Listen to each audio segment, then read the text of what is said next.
a dedicated dual handler K9 unit, where there was previously just one team. So my question is, why does the strategic vision of Sarnia Police Services only flow in one direction? Why are you actively planning and budgeting for a future of multi-jurisdictional expansion while treating the social structures that cause crime right here in Sarnia as an unchangeable problem that is someone else's responsibility to solve? Should you have the microphone back? I think we're getting Oh, he's got one. We do have a second one? Okay.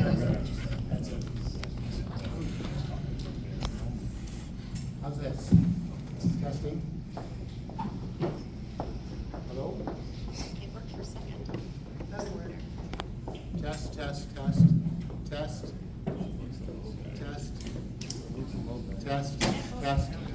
Okay, very good.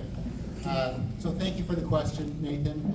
I'll start only because some of it is at the strategic level and the governance level, and there may be some operational details that the chief can also respond to as well.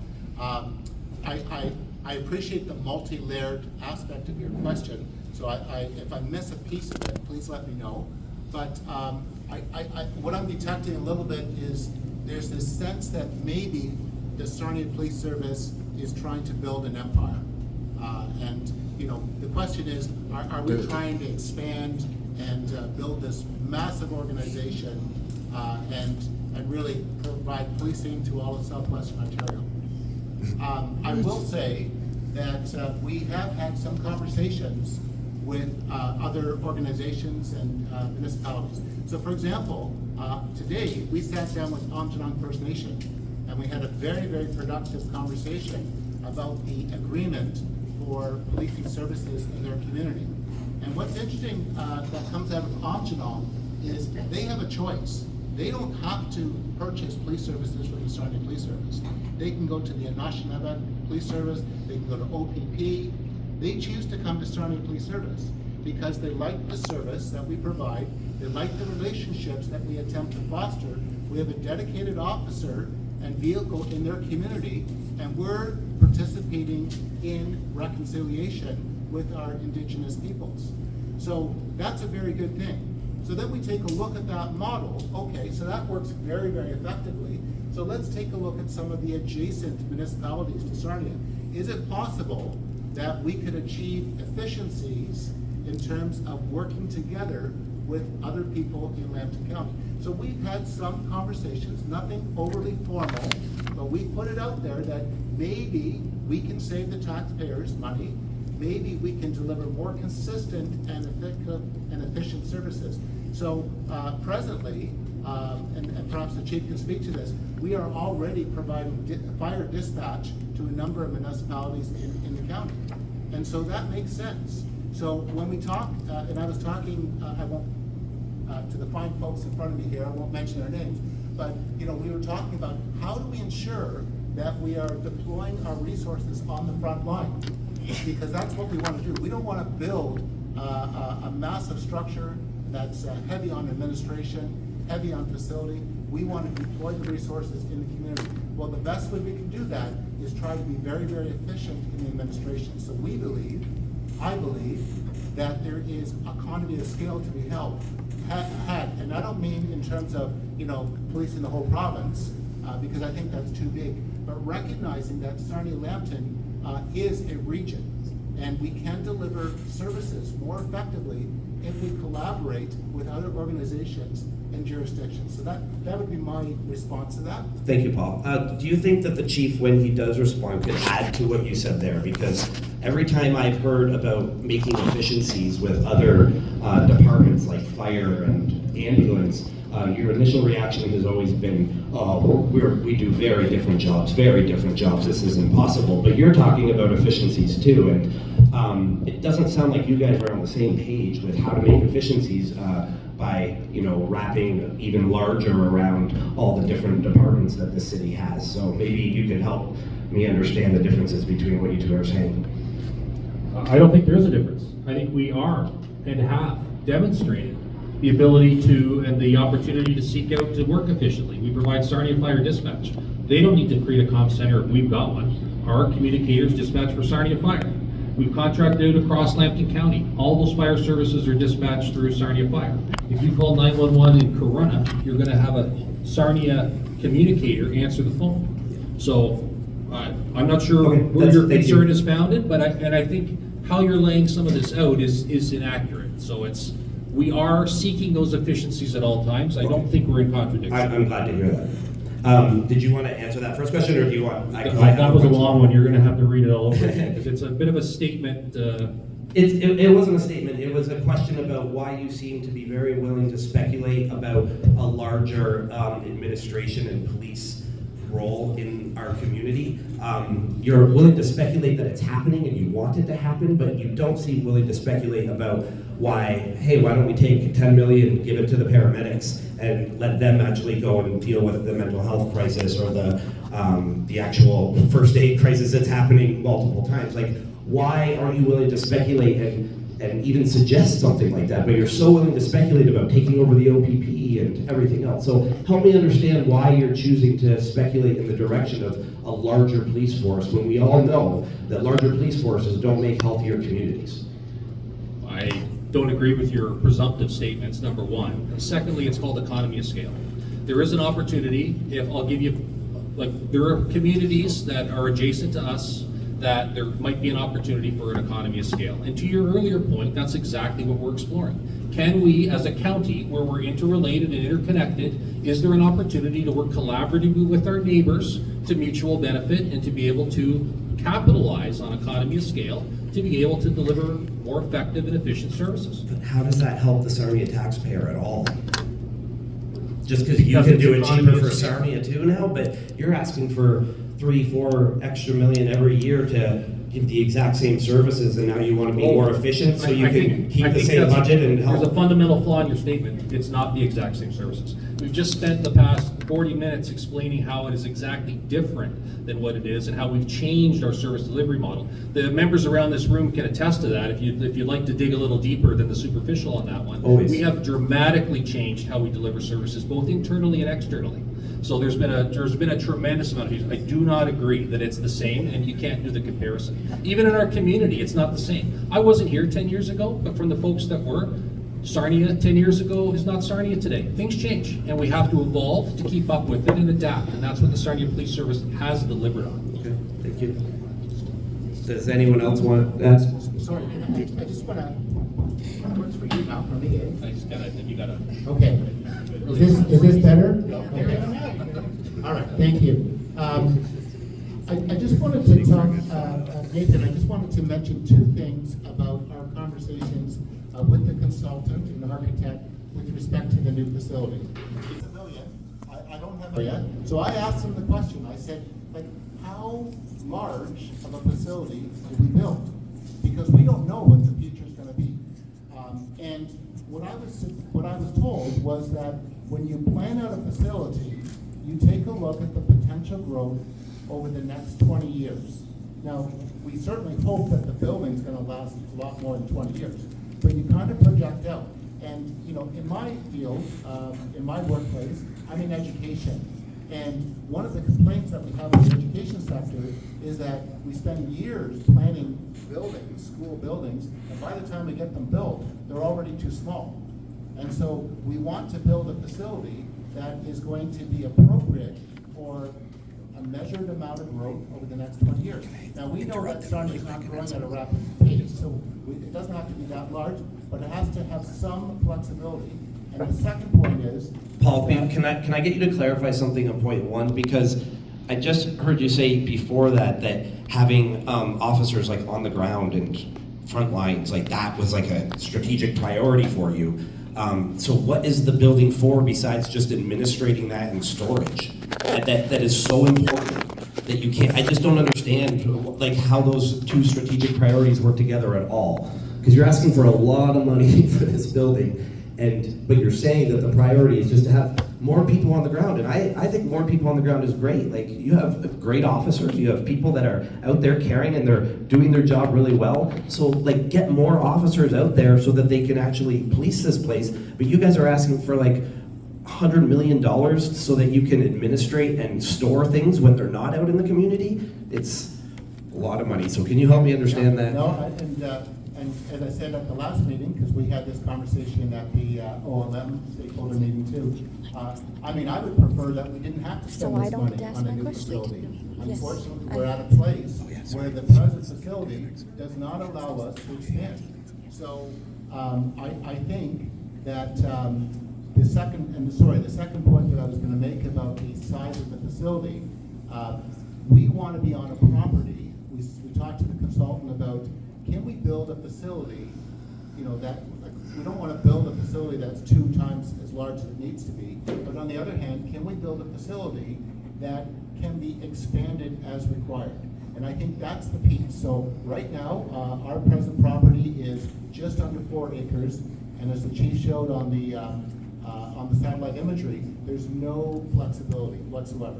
Right now, our training facilities at the Lambton Mall, people are parking all over the place, and we're beholden to the mall owners in terms of the lease of that property. We want to consolidate. We want to be on a property that does not have high value for the city. So that's why we're not, you know, picking some plum property in the research park area. We're going to a property that has no economic viability otherwise, and we want to do that because we want to save ultimately the taxpayer money. And I appreciate you're saying, well, how does $100 million do that? Well, I come back to the idea that we can wait, and city council's going to have to decide. It's their decision whether they fund this project or not. But when this comes back in 5 years and it's suddenly $150 million, I don't see how we're any further ahead. Just a clarification, so Nathan, what do you think is inside a police facility? Do you want to go back and forth? Because No, I know there's more want- questions. I want to clarify, because you characterized the police facility as a storage facility. I said administrative and storage, and obviously you got 6 cells. So what do you consider administrative to be? Anything where people are talking to each other about the administration or management of people or paperwork or money. As a business owner, I'm sure you understand that for every frontline worker, you have to support them. Administratively, you mean? Administratively. Yes. Just like, you know, to use an army analogy, for every soldier in the field, they have to be paid, they have to be clothed, fed, driven there, you know, all medical care, all these types of things. Police is no different. We're a 24/7 organization. Inside that building is, you know, administration, but it's all of our true administration functions, payroll, human resources, all the pieces that any organization has. But we're also a police facility. So we don't store boxes, although we do have rooms chock full, as you saw from the videos, because we don't have enough space.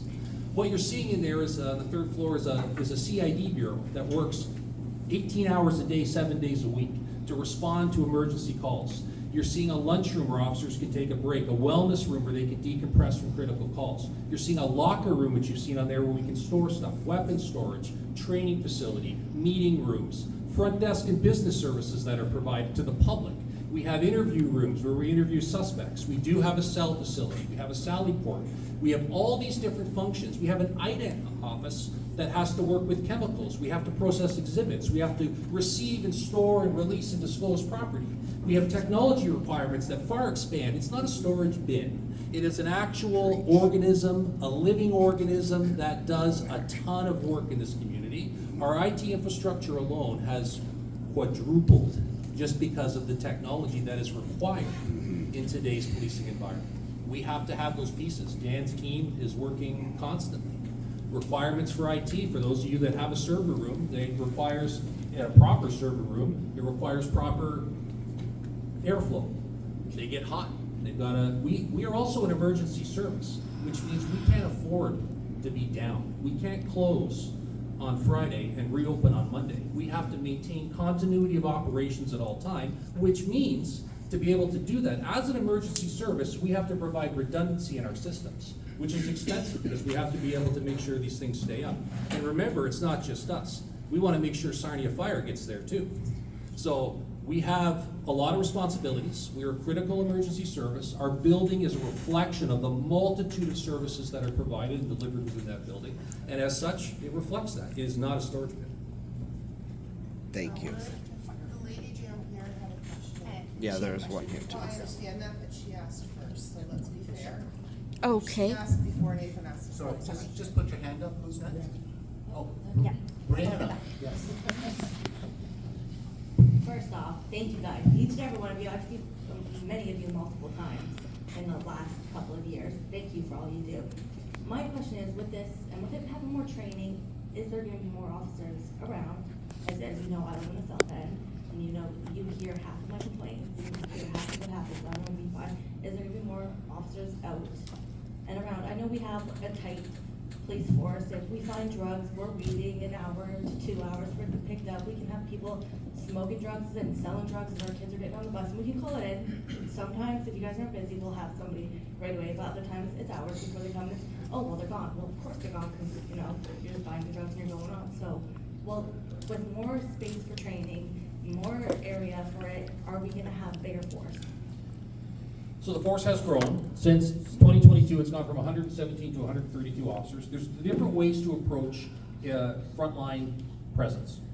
So the simplistic approach is to say, we're just gonna hire 50 more officers, which maybe in the future we have to get there, but before we get to that, what we look at internally is, are there different ways to deploy our existing resources? So while we've grown, we've also changed, and I'll give you a simple example. One of the things that we've looked at is in our IDENT bureau. We've gone to 2 special constables, replacing 2 constables with special constables, which freed up those 2 constables to go back out to be redeployed to the road. We've hired civilian analysts, which no longer require a constable to have to do that kind of work. We've looked at different opportunities and technologies that can help our officers be more efficient, so that the patrol officer has the ability to do more things. The challenge, frankly, in terms of responding to the lower priorities is no different than what we had before. You saw it on the board. It's the workload. So right now we're in a phase of trying to, make things as efficient as we can, and I think that's responsible before we go seeking more pieces down the road. We have to go through this first, and we're getting there. We have to adapt. So we can't get to everything all the time. Like the staffing model we use is, and I've shared this internally with the organization. We'll never have enough people for the big call because we just can't.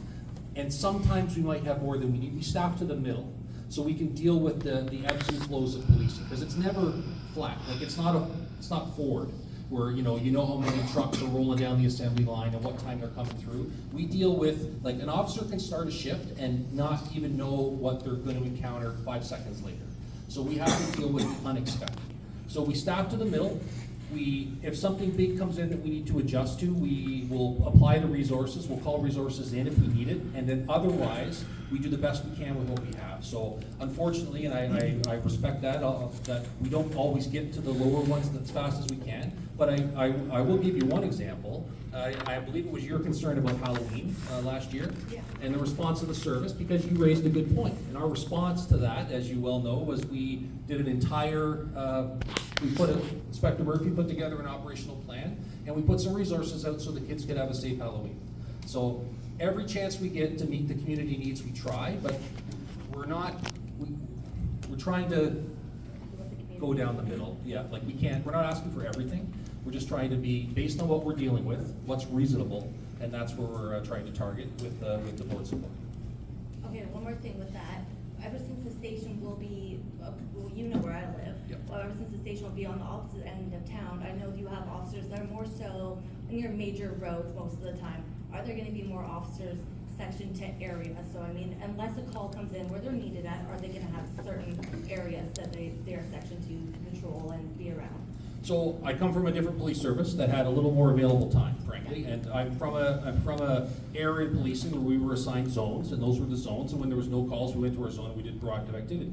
I can tell you that these officers in Sarnia, not a lot of time for zone policing. No. You will find the majority of officer time by necessity is in our downtown area, because that's where the calls are. As we are seeing some changes, and hopefully that continues, as we're seeing some opportunity to do more traffic enforcement, those types of things, as those circumstances change, then we will change into more of a proactive setting. I think that's where we'd like to go, where we're doing a lot more proactive work. The other thing to consider in some of these, the frontline officers, is we've created other units that take work from the front line. So instead of I don't want to say random, but like whoever's up next getting a call to deal with someone who's unhoused, then we have the impact team that can have a response. And their response, because they know the resources, they know the people, they have a better response. So we have those teams dedicated to take some of that workload off. Our community crime unit takes almost all of our, shoplifters not at the scene calls away from our front line. So we're very much looking at efficiencies in terms of increasing the availability of the officers that we do have. Does that make sense? In the slide stating about the arrest, you said the numbers for this year. However, the slide said for 2024. So are those numbers for 2025 or 2024? The number is this year's number, and it's a comparison to the same time period last year. So it's the number, and the change is 14% for the arrest compared to the same period last year. It's a statistical comparison of 2025 to 2024. Okay. Anybody else? Is there any? Thank you.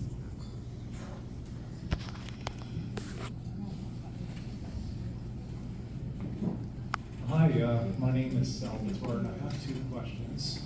The first one is, so I understand your location is going to be out somewhere on London Line. Does that in any way slow the response of the police officers to be able to react to an emergency, considering it being a longer drive, or they're circulating the city, just call them there, So, thanks, Sal. It's a good question because it comes up a few times, and I'll tell you the answer. We don't respond from the station. When a call comes in, maybe we're there we have to come out from there. It happens sometimes. You're at the station, you get called out. But by and large, the officers are out on patrol, and the nearest unit is dispatched in an emergency. So we don't do a call and return to the station. Do a call and return to the station. You do a call, you arrange to report in your car, you might come back for lunch, maybe you got a lodge property, back out you go, and then depending on where the officers are or where they've been responding last, they'll be dispatched from those locations. So unlike fire, that would be the location of the station is critical to the fire department because they respond from the station. That is an actual geographic concern for them, less for us because of our deployment model. Thanks. My second question, it might be off topic, is that okay? I think you're safe in this room to go off the All right. So a couple of months ago in May, I had my motorcycle stolen. It was a red motorcycle, blew up all over Facebook, and you guys were able to get my motorcycle back, and I appreciate that. You guys did eventually catch the guy, Lee LeBoy.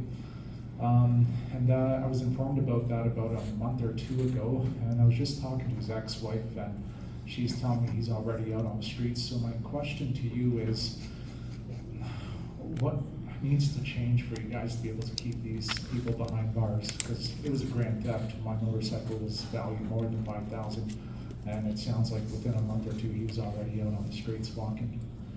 So, thanks for the question. This is, again, a lot of public conversation. I'm going to tell you, the police, we work within the constraints. So we can only work within what the laws provide. We have, discretion in certain areas, but by and large, we can only work with what we're allowed to work with. Once a person is charged, they transition completely to the courts. So it's up to the judge to decide, the justice of the peace to decide. We have no say in terms of sentencing. We can make recommendations, we build the case, but once we've laid the charge, the Crown prosecutor prosecutes, the defense lawyer defends, and the judge ultimately decides. So within our service, our philosophy is this: we do our part, and we recognize that our part is not everyone